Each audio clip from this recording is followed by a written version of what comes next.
Yeah, you're listening to Life Insights Live with Scout Bartlett. Good morning, Scout. Yes, you are the real deal. Thanks. It's true.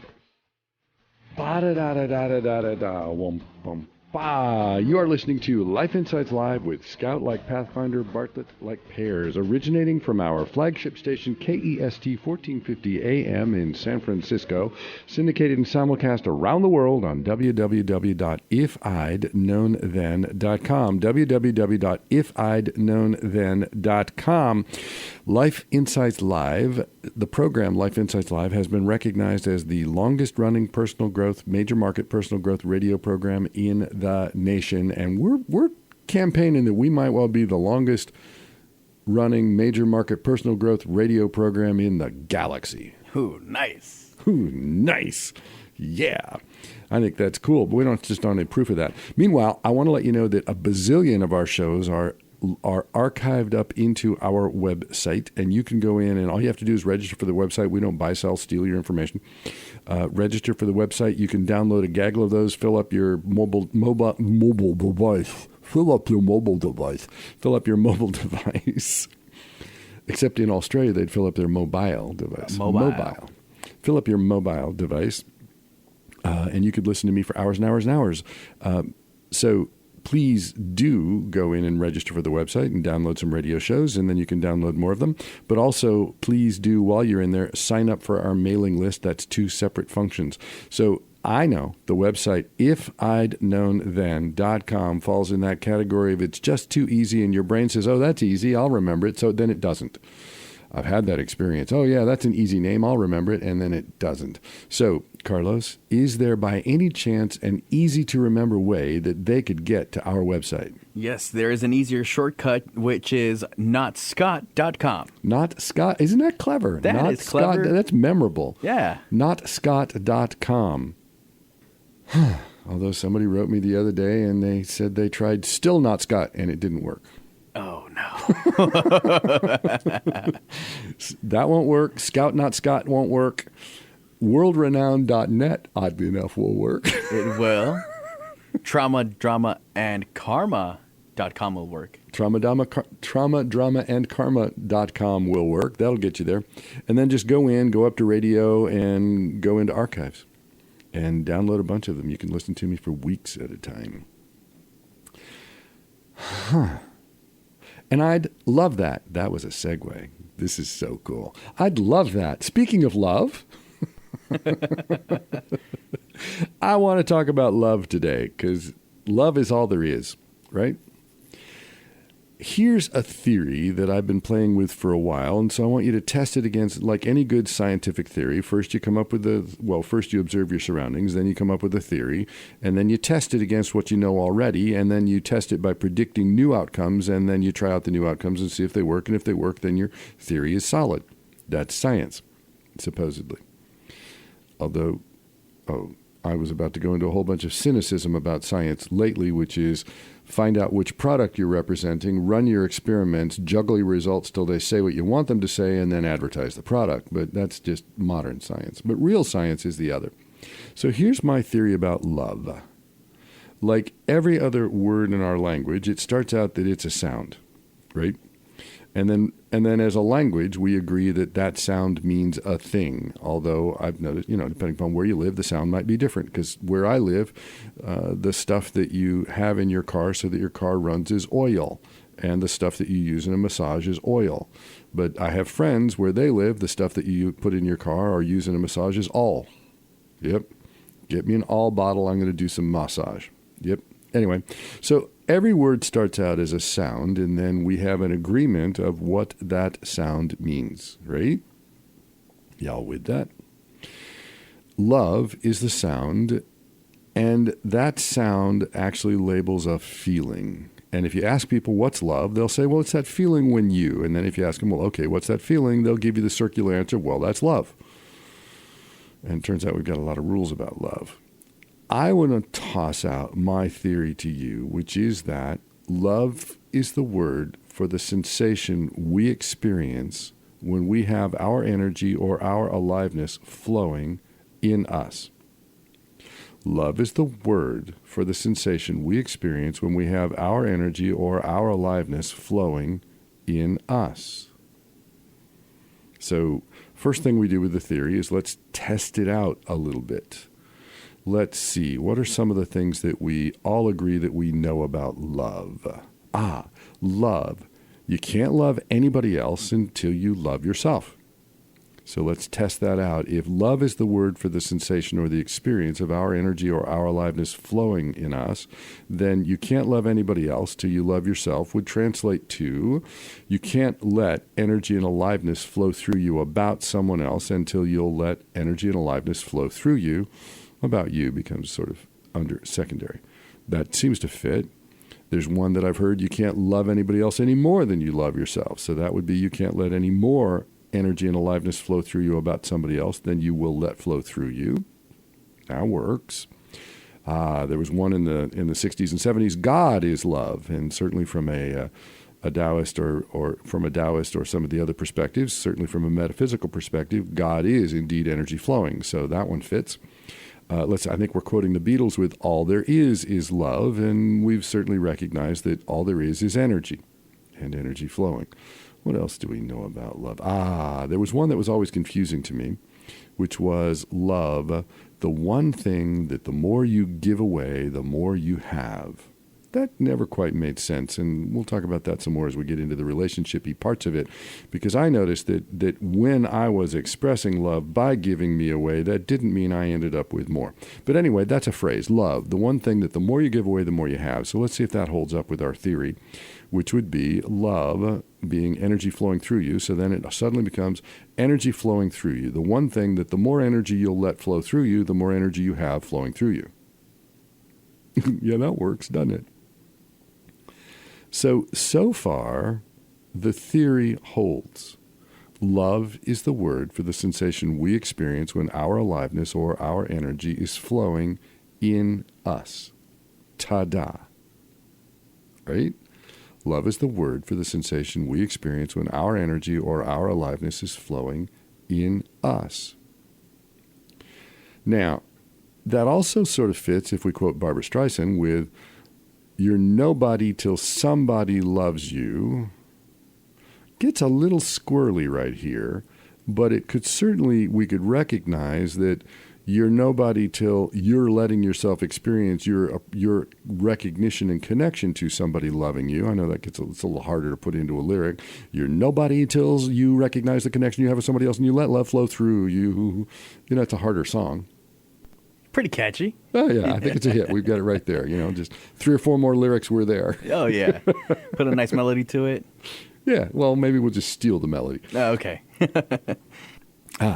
But that would sort of translate that you're nobody till you actually have your energy and aliveness flowing through you, because the more energy and aliveness we have flowing through us, the more presence we have, and which also translates to charisma and recognizable us-ness. And, well, I don't want to get morbid, but we'll just say that if there is no energy and aliveness flowing at all, even if you're still alive and walking, you're sort of zombie-like. So you're not really being anybody.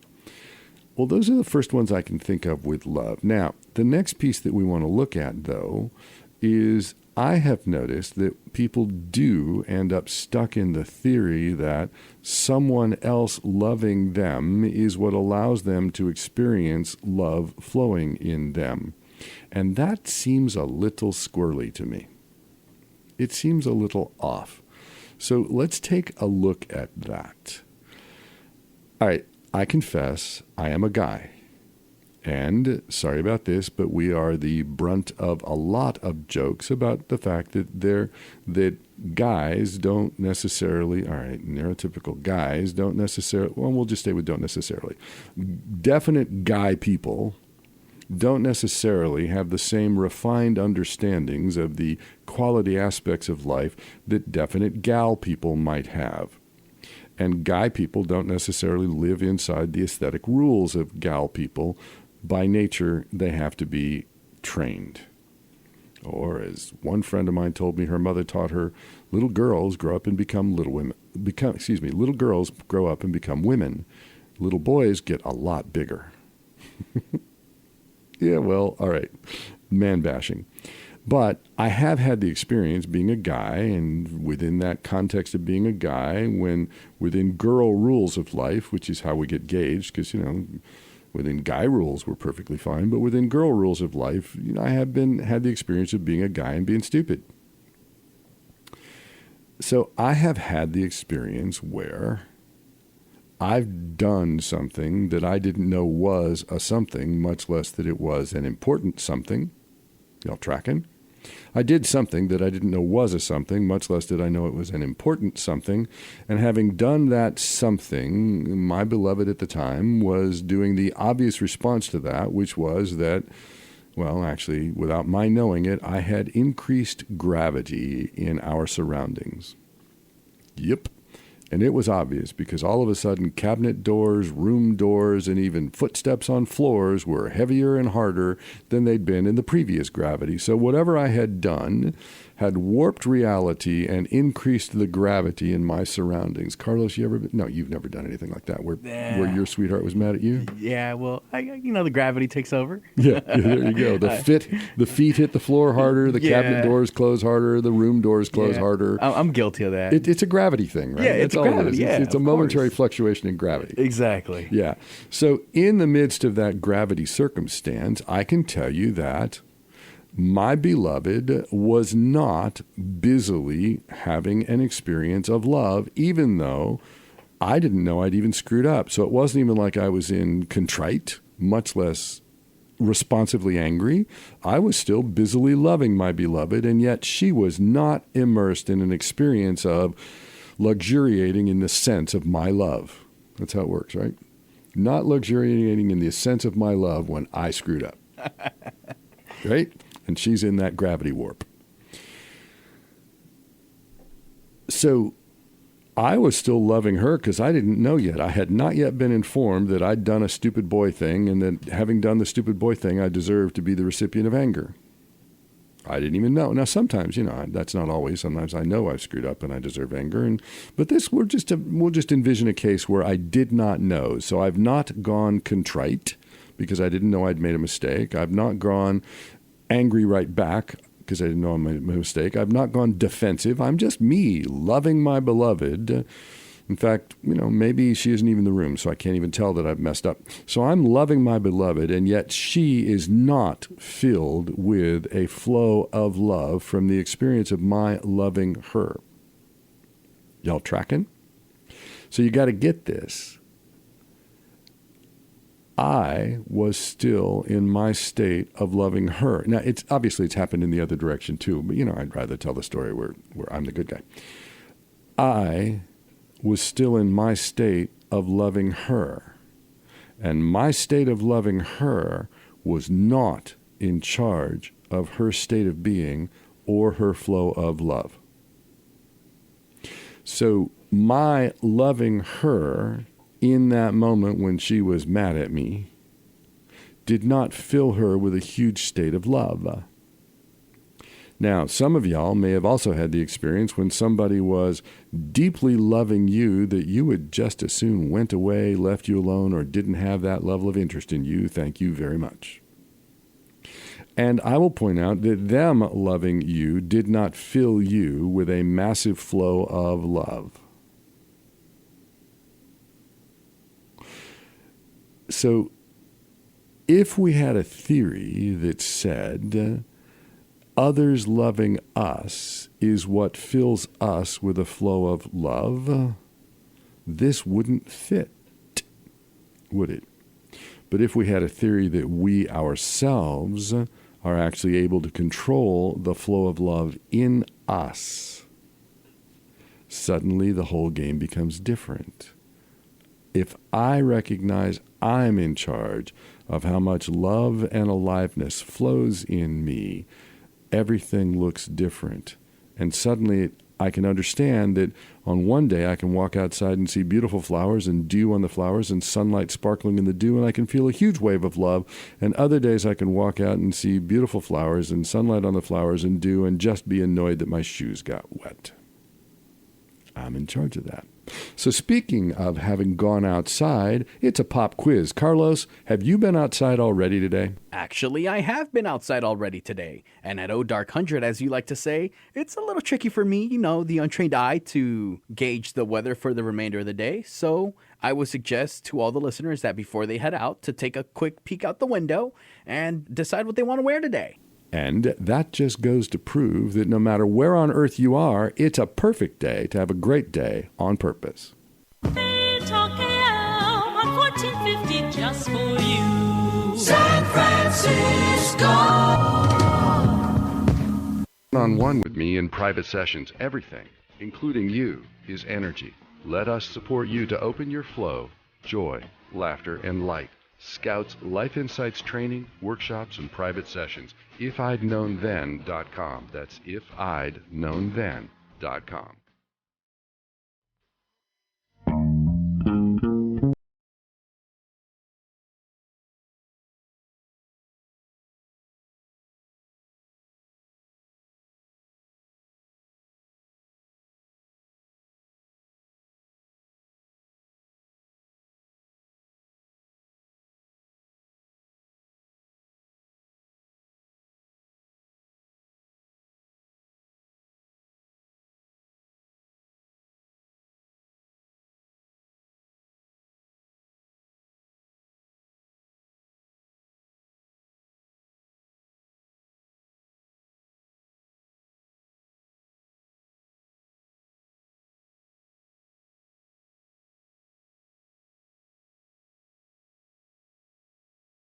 www.ifidknownthen.com. We also archive the programs into our website, ifidknownthen.com. You can go in and go up to radio and go to archives and go into Life Insights Live or any of the other shows we have archived there. And you could download a whole gaggle of those into your mobile device. And you could just listen to nothing but me and Carlos for weeks on end. How fun. Yeah, I know. And then if you got a good editing program, you could edit all of me out. No, you're the star. And you could just listen to Carlos for about an hour. I don't let him talk that much. So by the time you edit it down to just Carlos, probably all those shows would add up to about an hour of Carlos. Yeah. But an hour of Carlos is good.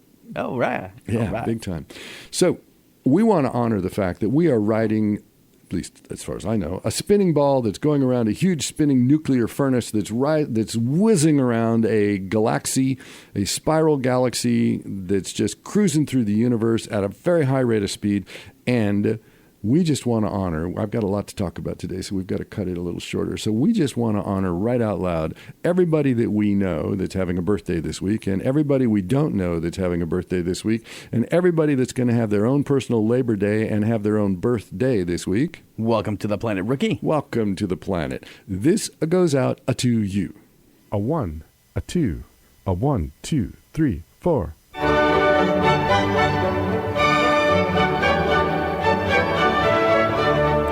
Happy birthday, happy birthday, happy birthday, happy birthday, happy birthday to you. That's it. That's all you get. And that should be enough. It really should. That's it. Oh, man. Yeah. We're sort of uppity on this show. But we love you. We love y'all. Whether you can feel it or not, whether you allow that, whether you let that allow life force energy to flood through your body, I want you to know we love you. We do. Back to Telly Savalas. Who loves you, baby? We do. We do. We do. So we're talking this morning about love of all things. Specifically, we're talking this morning about love because it's not Valentine's Day. I don't know. That was just weird. We're specifically talking about love. Here's the theory that I'm playing with and inviting you to play with and test yourself. The way you test a theory is look at the things that you do know and see if the theory would fit it, and then look at the things that it might predict and see if the predictions the theory generates are accurate. That's science for you, and unless you work for a pharmaceutical company. Ooh, man. Love is the word or the sound that is the word for the sensation we have when our energy or our aliveness is flowing in us. Love is the word for the sensation we have when our energy or our aliveness is flowing in us. And what we just talked about was the fact that while we might experience that when someone else is vividly loving us, like us loving you, that when someone else is busy loving us, we might notice that it's easier under those conditions for us to notice our own aliveness and our own love and let it flow in us. But there are circumstances when somebody else is loving us, when what we notice our response to that is shutting down, either because they are our beloved and they just messed up and we're mad at them, or because they're a little sticky and a little clingy and they're not to our preference and we'd wish that they didn't have all of that love of us. Yep. But all y'all may have, well, maybe just your friends. Maybe you're perfectly in a state of love all the time, but maybe you've observed your friends being able to not experience a flow of love in themselves, even when someone else was loving them. Right? So one thing we've observed is that in our theory of love is the word for the sensation we experience when our energy or our aliveness is flowing in us, is that we have control of that. Now, I have the memory of one time I went to Hawaii, and I'm on vacation in Hawaii, and it's like the morning of the third day of my vacation. So maybe it's the second day being out on the beach, either, I don't know whether I was boogie boarding or snorkeling or just laying and reading. But it's my second day of being on the beach. So we got there 2 days ago, and now we've been here for a day, and now it's the second day that we're here. And I noticed that even though I was in a place that I loved dearly, and even though I was in circumstances that I loved dearly, ocean, and even though I was with a person I loved dearly, happened to be Ruth Ann. Those of y'all that remember Ruth Ann, I was married to Ruth Ann. She passed away. It's been quite a number of years. Yes, it hurt a lot. And yeah, thanks. Anyway, it's just part of my history now. And it doesn't interfere with my flow of love in me, even my flow of love in context of her. Oh, that's a nice reference. So there I was in a place I love, doing a thing I love, being by the ocean and having nothing to do and being with a person I love. And I remember laying there on the beach and getting really angry over the fact that I'd made a terrible mistake. I'd gone away to a beautiful place on vacation, and I'd made the terrible mistake of bringing me with me. Because there I was in my head, still busily stressed and doing work back home. Yep. So even there, my habit of reviewing my work and the work that needed done and the stresses in my world were standing between me and being able to experience my flow of aliveness in me, or being able to experience my flow of love at being on Oahu, which I love, on the beach, which I love, by the ocean, which I love, having no stresses other than sometime today we probably ought to find some food somewhere. And there was food around, which I love. Yeah. So we get to notice that our state of being can affect how much love we experience. We get to notice that our attitude, our place of mind, can affect how much love we experience. In fact, our state of mind is a bigger effect on how much love we experience than is the love around us. Again, if any of y'all have ever had the experience of somebody that's a little bit sticky and a little bit clingy being hugely in love with you, you may have noticed that it triggered caution more than it, or even ew, more than it, sorry, but it does, in many cases, more than it triggered a safe feeling of being able to experience your love in response to that without any debt owed on either side. That's the complication there.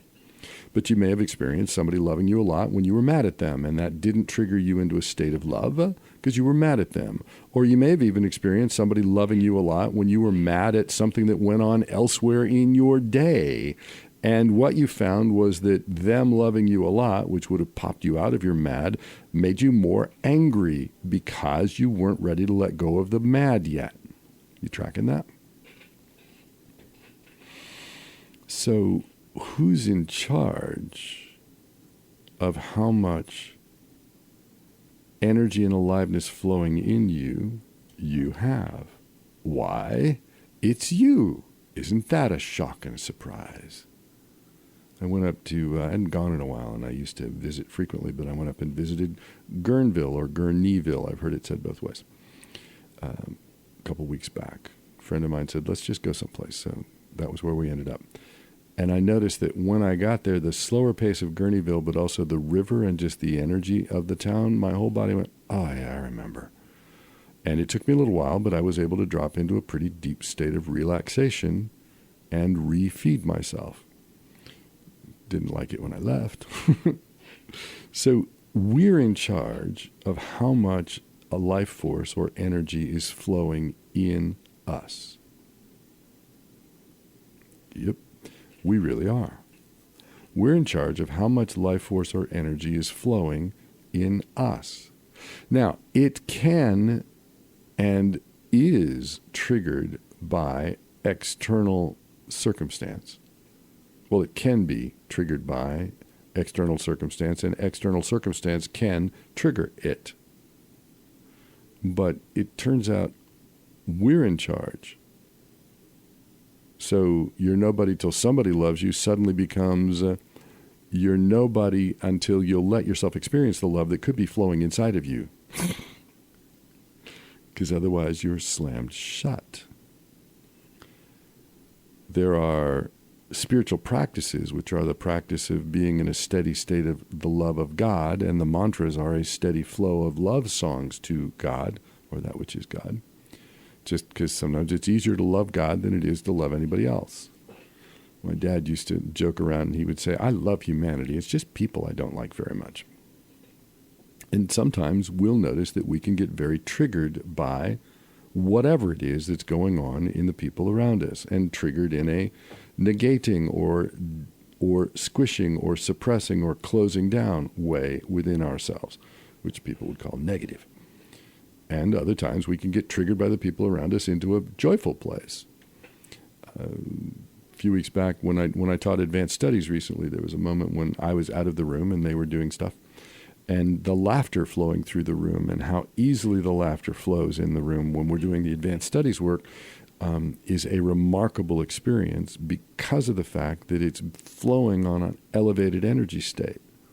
And it just gives that sense of joy and laughter a lot more lightness and freedom, and makes it a lot more available. I actually, sometimes in lectures that I'll do, sometimes when I'm speaking, I will do an energy demonstration for people where I'll squish the energy in the room and let them experience that. And then I'll elevate the energy in the room and let them experience that. And from the front of the room, the most interesting part to watch is that when I expand it's a knack I have. This energy manipulation is a knack I have. The ability to palpably flow energy is just one of those things, you know. Steph Curry can shoot free throws, and I can't very well. I can flow energy, and I don't know if he does that or not. I have no way to speak to that. But we all have our individual knacks. You know, I have friends who fix cars way more readily than I, but don't have a knack with flowing energy. I have a knack with flowing energy, but I don't have that knack with fixing cars. I need a manual. And right now, I prefer somebody else did it anymore. When I was a kid, though, I used to do it. And so I'll take my energy and expand it out when I'm speaking. I always do. But if I oppress the energy in the room just for a demonstration, you can come and see why I do that. I'll notice that two things happen. One, people start to get antsy rather than fully involved in what I'm saying. And two, my jokes aren't funny to them. But when I elevate the energy in the room and I really crank it all the way elevated, people settle in and they fixate into what I'm saying and what I'm doing. And all of a sudden, I'm even funnier than I thought I would be, because there's that energetic lightness. Now, speaking of energy, I would like to take a moment now and teach you the live beam meditation practice.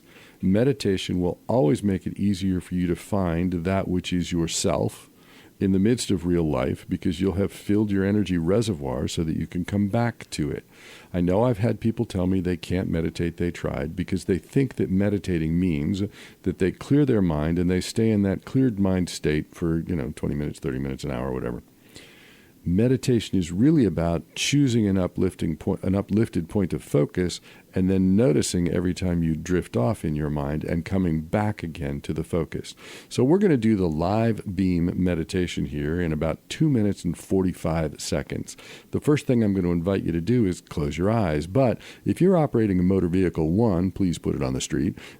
Well, I'll say if you're operating a wheeled vehicle, please put it on the street. But two, if you're operating a motor vehicle, when I say close your eyes, please don't. Keep your eyes open, pay attention to the stuff around you. But if you're doing other stuff, if you're in the middle of your morning routine, if you already got to work, if you're putting stuff together, well, quite frankly, this is only going to be 2 minutes and 45 seconds. If your mind argues that you can't take a 2 minute and 45 second break out of your morning routine, You're wound up a little bit too tight. I think so. Yeah. So go ahead now and set yourself down and just that's what Carlos has to say.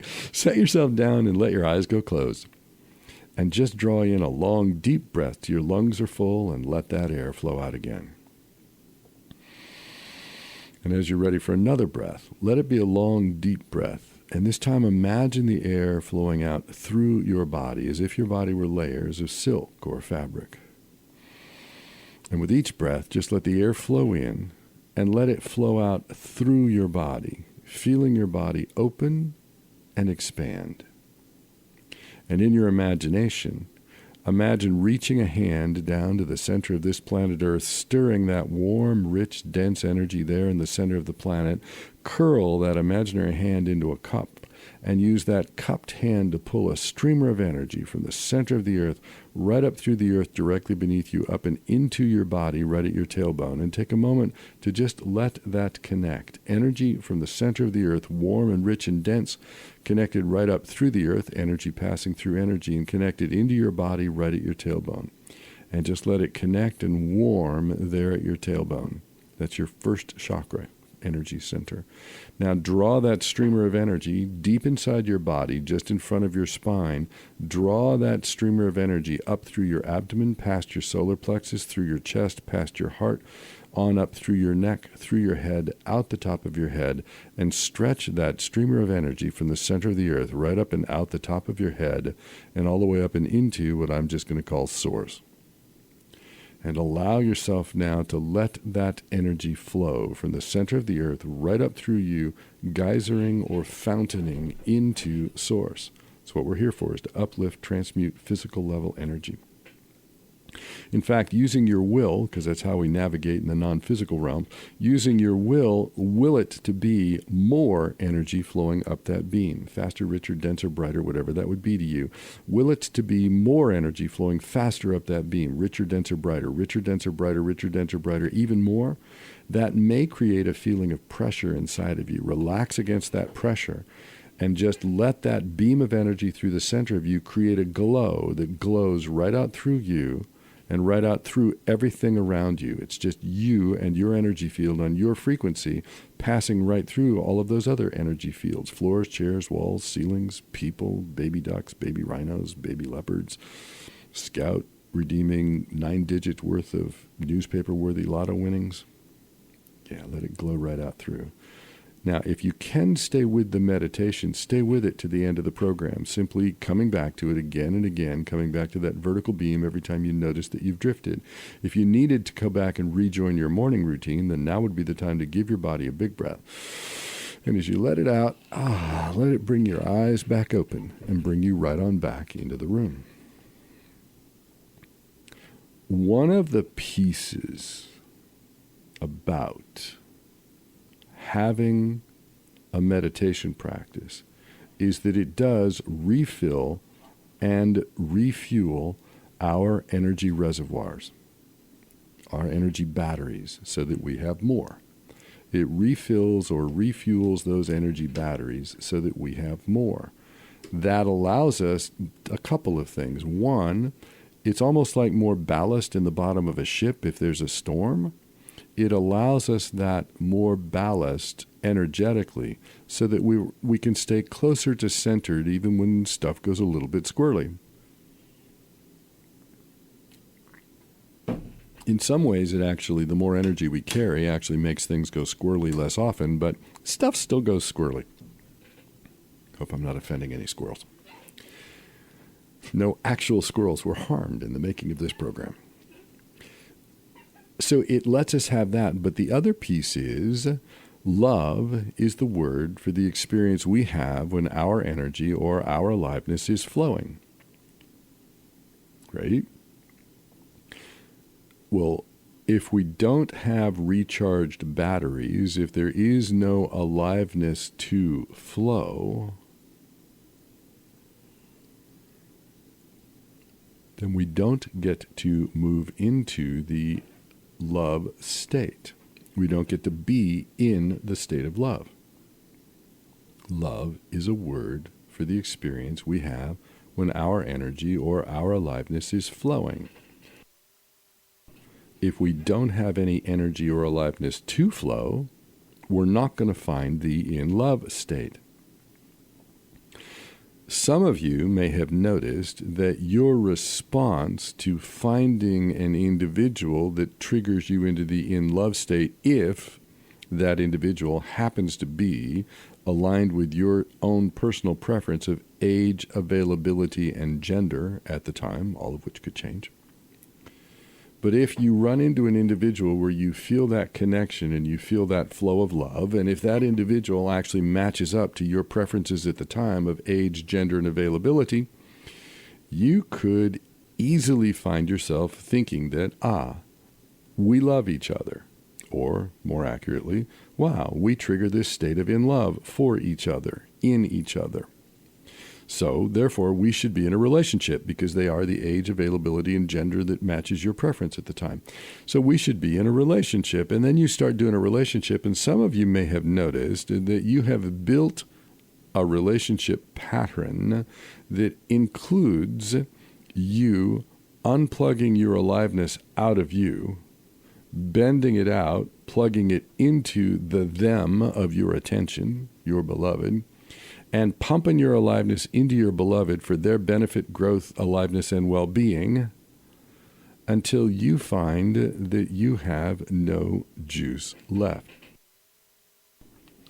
At which point, it's very hard for you to feel yourself in the experience of love, love being a word for the sensation or the experience of us with our energy or our aliveness flowing in us.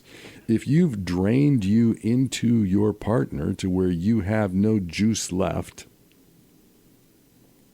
you're not going to find yourself experiencing yourself in a state of love as triggered by your partner. Yep. So sometimes we can watch relationship patterns that start with, I know I love them. I can feel my love of them. I know I love them. So it starts with, I am in my love of them, or I am in love is the short phrase, but I am in my love of them. And then sometimes the relationship moves forward to, I know I love them. And sometimes the relationship then moves forward into, I know I love them. And then it can move to, I remember I love them. And it can move to, I remember I loved them. And then it can move to, I'm not sure I ever loved them. I'm not sure I've ever loved anyone. I'm not sure I know what love is. Yeah, we'll be talking more about that particular phrase. As we move on, catch one of the later shows, we'll be talking about the 5 basic rules of love. But today we're just on love. So we could move to a state of I am immersed in my love of them, or I am in love with them. Then we can move to the state of I'm feeling my love of them. Then we move to the state of I know I love them, which means that we're no longer immersed in the feeling. Then I know I love them, and then goes to I know I love them. As if I'm not feeling it, but I remember, and then it moves to I remember I love them, then I remember I loved them, then I'm not sure I ever loved them, I'm not sure I've ever loved anyone, I'm not sure I know what love is. Probably not you, but perhaps you've observed your friends go through that cycle. Think about that cycle if we thought in terms of love is the word for the experience we have when our energy and our aliveness is flowing in us. We do meet people who trigger that sense of our energy and our aliveness flowing in us. Sometimes we meet people and they're not age or availability or gender specific to our preference as a relationship partner, and then we're free. You know, if we were female and we only date males, and we meet another female that triggers a huge flow of love, then we're free to establish a BFF, right? Wow, I really love her, says she. I really love her. We're good friends. We'll be good friends forever. And then sometimes we get surprised that it doesn't work that way. But it's that trigger of flow of aliveness. Sometimes it could be our friend's baby. Sometimes it could be our baby. Sometimes it could be, I don't know, somebody that's already partnered and therefore not available, so we don't have to explore the confusion of a relationship. We can just let ourselves be immersed in the sense of connection and love. Right? Love is the word for the sensation of our energy or our aliveness flowing in us. That it gets triggered by others. I want to offer this theory because this is how I see stuff, because I live in that interesting, peculiar knack where I see the energy flows of things. All of us have a core flow of life force. All of us, when I see things, are a fragment of an original wholeness, and that we've taken on a certain amount of energetic tangles that we're experiencing as our confusions, our distractions, and our spiritual lessons. As fragments of that original wholeness, when we run into another being that was, I'll say, a nearby fragment. So if we thought of that original wholeness as a deeply woven tapestry, that would mean that if each one of us was a place where threads crossed, then around us would be a number of other places where threads crossed that shared a lot of the same threads with us. You know, think of the tapestry. Right next to this thread crossing is another thread crossing that shares a whole lot of the same threads. Further out in the tapestry, we'll still find thread crossings or knots that still share threads, but we would also find thread crossings with whom we share no threads. We only share tapestry-ness, right? Y'all with me? Yeah, if you're listening to the recording, see, if you downloaded this as a recording, you could back that up and listen to it again and get what I just said. So remember that. Go into the website, find the archives, download the shows, listen to them.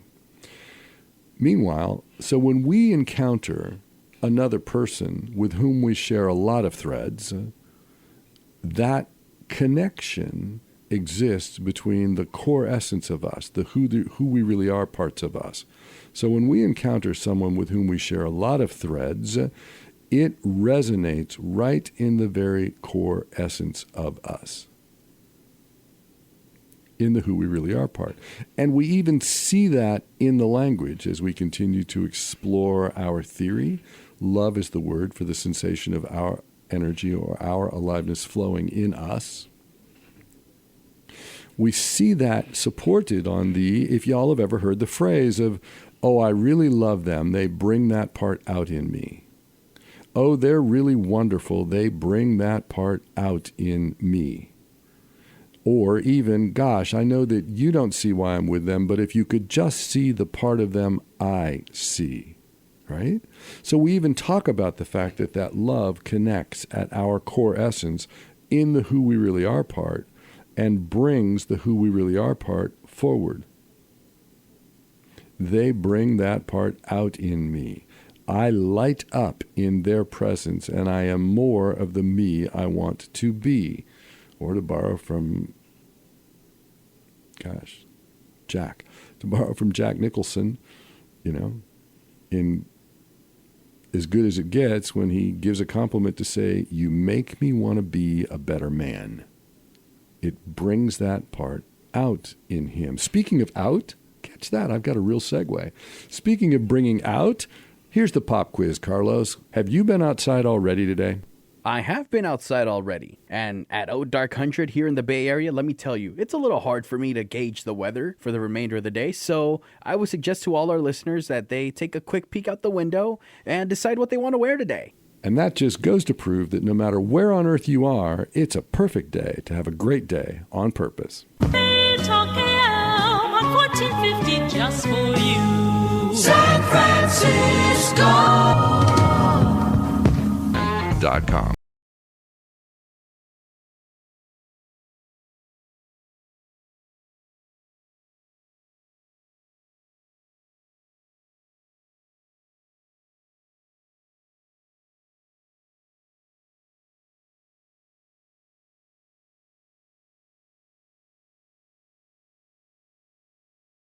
www.ifidknownthen.com. That's www.ifidknownthen.com.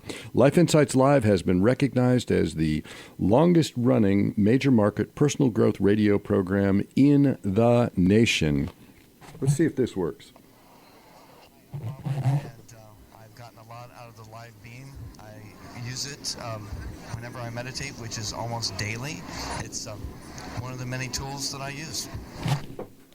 A quick conversation that we had at the New Living Expo when we were there.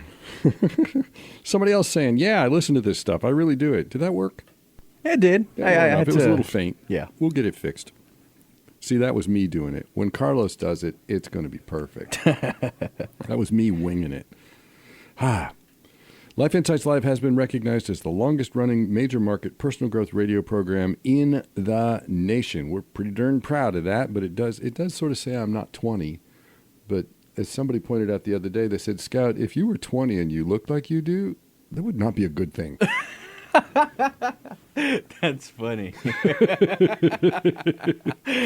And because Life Insights Live has been running that long, we've archived a whole bunch of it up into our website. You can go into the website and download it. You go into www.ifidknownthen.com, go up to radio, go up to archives, and you can download to your heart. You will have to register for the website, but we don't steal, buy, sell, or borrow, or lend out your information to anybody. In fact, not only that, but when you sign into the website, that doesn't yet automatically put you on our mailing list. We're being that at choice about it. So please do add yourself to the mailing list. And I know you already forgot our website. So Carlos is going to, now pay attention, because Carlos is going to, one time only, tell you the cheat, sneak back door that'll get you in there that's easier to remember. That one-time offer is notscott.com. Notscott.com, right? Yeah, Yep. now people are just going to remember They're going to go type in and wonder why they didn't get into our website. It didn't work for me. Siri, give me... Oh, now that would be cool. I wonder how much that would cost us to get that programmed into Siri. Siri, open the website. All right, notscott.com. Siri would open that one. Yeah, she would. Maybe, although that might confuse her. But notscott.com will take you right into our website. Go up to register for the website. There's also, if you go into the store part of the website, there's a number of workshops you could download, including a workshop on love as an energy flow and the 5 basic rules of love. That's way more than we can do in one radio program. So you would find that delightful, and they're packaged together as a bargain deluxe special package discounted. And not that expensive, you know. So quite frankly, if 30,000 of you would quickly jump in and go buy that on the website, I would soon be able to tell you about my most recent trip to Hawaii. Yeah, quick 30,000 workshop sales. I could afford to take a vacation for a week. Cool, we're back. Love is the word for the sensation we experience when our aliveness is flowing in us, when our energy and our aliveness is flowing in us. When we encounter another being with whom our core essence shares threads, we recognize that triggers us back into our core essence. It's sort of the flag on the cosmic golf course.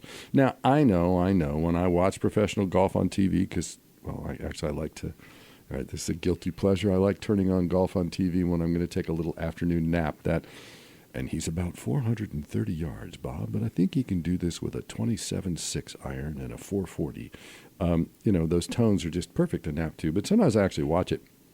And I know, when you watch professional golf on TV, the flag in the hole on the golf course is, and he's looking at the flag now, Bob, that looks like it's about a 3-mile-an-hour wind from left to right. So he's going to want to hook this ball out to the left and let it fade back to the right, catching that wind. Yes, Tom, I believe that is exactly. Oh, no, he didn't do that, I know when the professional golfers look at the flag on the golf course, it's like to find out where the wind is and to figure out exactly where on the green they put that hole this time.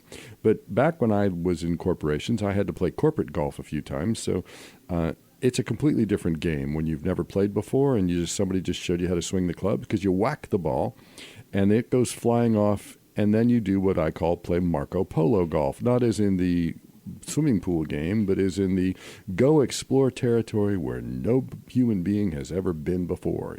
You whack the ball, you go wander off into the woods, you explore around. Well, the first time I played, I would explore around till I found my ball. It wasn't very long before I figured out it was easier to go into the woods and explore around till I found a ball. Any of y'all that have ever played golf once or twice, you know what I'm saying. It's cheating a little bit, but what the heck. So I would explore in the woods till I found a ball, and once I found a ball in the woods, then it would be a matter of, well, where am I supposed to be aiming? And I would have to look out through the trees till I found the flag again to figure out where I was supposed to be aiming, right? So the flag was the marker so that I could get back on course once I'd gone off course. Well, when we encounter someone with whom we share threads, as we're describing this, chords is a different thing, but when we encounter someone with whom we share threads, which gives us the experience of us being triggered into letting our aliveness flow in us, a state of love, what happens is those threads are connected core essence. All of us have a core essence that is who we really are. It's wrapped around by our lessons, which we experience in life as our stuff in the way. Now, it's hard for us as individuals to see our own who we really are. In fact, we as individuals have a tendency to instead identify with our stuff in the way. Well, I'm somebody who's, late. I'm somebody who's disorganized. I'm somebody who gets grouchy in the morning. I'm a morning person. We identify with those patterns more than we do with our core essence of who we really are. But if you think about someone else you care about, your sibling, your kid, your parent, your friend, or sometimes even the people you work with, and you'll notice that you may well have had a sense in them of that who they really are part, and then run into frustration or disillusion when they ran into their stuff in the way rather than being able to step fully out and be that who they really are part. Did you track that? So when we encounter someone with whom we share a lot of those threads that touch us all the way in our core essence, they re-trigger us to be brought back to our who we really are part. And you've heard that in when I met them, they bring that part out in me. I am the person I want to be when I'm around them. I'm around them, and it is who I've always wanted to be. If you could just see the part of them I see. We're talking about that who we really are part underneath the stuff in the way. So we're aware of all of this. I'm just languaging it more directly. Love is the word. This is the theory we're working with. Love is the word for the sensation we experience when our energy or our aliveness is flowing in us. And we're in charge of how much energy or aliveness we have in our batteries. Meditation, relaxation, recreation, all those things recharge the batteries. We're in charge of how much that life force we have in our batteries. And we're actually able to control whether or not we let that love flow in response to a connection with an other or not, depending upon whether we either have any energy to flow or whether we'll let it flow. Some of us build habits. Where we actually disconnect our own energy and flow it into the other when we're in a relationship, to give them our love, which is draining of us. Some of us build habits to completely reshape ourselves, to try and form ourselves to what we think they would want. When the whole key is, come back to your core essence and let yourself be in your core essence. The live beam meditation we taught, come back to your core essence, let yourself be in your core essence, and let your love flow in you. Love is the word for the sensation we have when our energy, our aliveness is flowing in us. So from that, I can comfortably tell you that I share a connection with every one of you. I feel my love flowing. It brings me back to my essence. So I would appreciate it if you would treat yourself as a loved one so you don't make that my job. Okay. My name is Scout like Pathfinder, Bartlett like Pears. We're up every Monday and Wednesday morning at 7 a.m. or go into the website, notscott.com, ifidknownthen.com. Go into the archives, download a bunch of shows, explore around in the store, see what else you'd like to have. But on top of that, take a moment, every moment, to notice that it's a perfect day, to have a great day on purpose.